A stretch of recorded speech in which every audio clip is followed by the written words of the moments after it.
It's now being debated, discussed in universities and nations across the world. I had said in my Bhopal speech that it was not a Muslim nation who went to the International Court of Justice.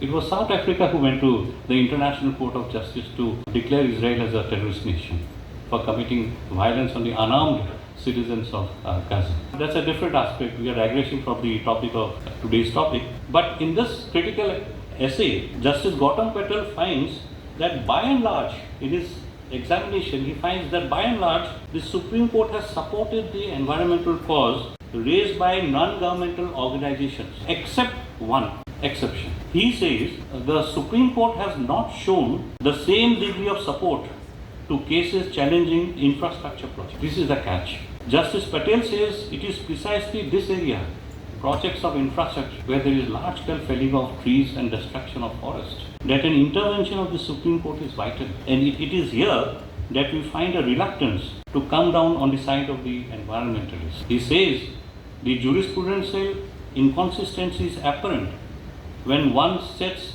these decisions against the principles that the Supreme Court itself repeatedly enunciates in the broadest possible terms, and it is that consistent inconsistency that exacerbates the threats to the environment rather than resolve it. Friends, during last 1 month, I have extensively traveled to 4 institutes of higher learning in India, including one today in the afternoon, National Law Universities and the Indian Law Institute. I have been urging the university community to critically examine various issues confronting the community from both the legal and the constitutional perspective, including critically examining Supreme Court judgments. And I had asked them, why is it that Indian universities, many of them are doing great work, I'm not saying that, do not fare, are nowhere there in the global ranking if you compare it with the outstanding universities of the world. Why is it? Unless our universities and centers of higher learning engages in such exercise, they will never be able to compete with a global university. Criticizing or critically examining a Supreme Court judgment does not amount to criticism of a judge. We should remember this distinction. Unless and until we include motives, such constructive criticism is within the parameters of the law, and the university should engage in such exercise. So, it is ultimately left to 2 Ivy League universities, the Yale University and Columbia, to carry out a global environmental assessment. They have developed the Environmental Performance Index, EPI, which is a scorecard that ranks countries on their environmental performance. The Environmental Performance Index EPI report 2026 has just been released. As per this report, India ranks second from the bottom, only above Laos, taking the 176th position out of 177 evaluated nations. It is not that all developing countries are struggling. Brazil, for example, a member of BRICS, is placed at the 50th position, above many European countries. Insofar India is concerned, a significant indicator, as per this report, is the tree cover loss in key biodiversity areas, which recorded a negative score of -3.92. Not for a moment I should be misunderstood as saying that we should lap up this report or accept this report in toto, or some kind of a gospel truth. But it would be very foolish on our part to discard such a report prepared by 2 of the best universities in the world as some kind of a foreign conspiracy. What I am saying is this: based on this report, our university can certainly do a lot of serious study as to where our environmental protectionism has gone wrong. Is it that at the altar of populism we are abandoning our fragile ecosystem? This needs a serious discussion and debate, serious study,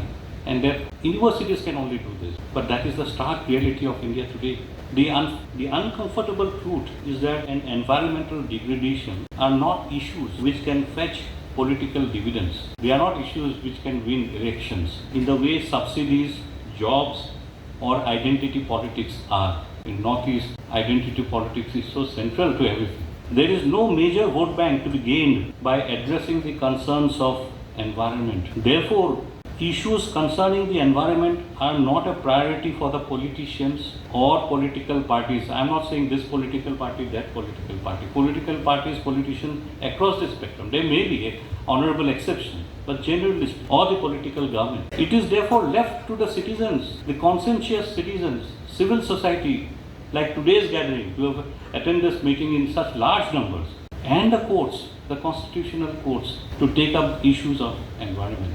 This brings us to the last and final leg of my speech. I ask myself, is there any conflict between environment and development? That we need to have a topic like balancing development and sustainability? My answer is an emphatic no. There is no conflict.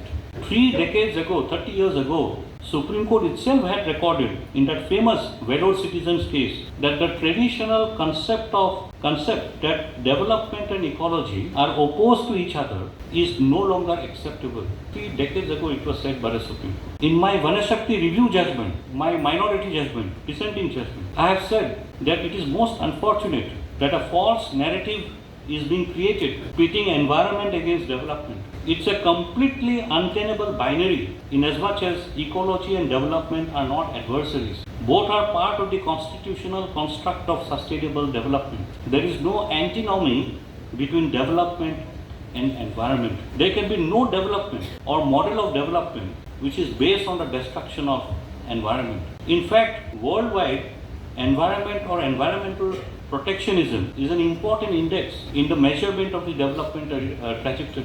Therefore, we need to look at the model of development very closely, as a model of development itself.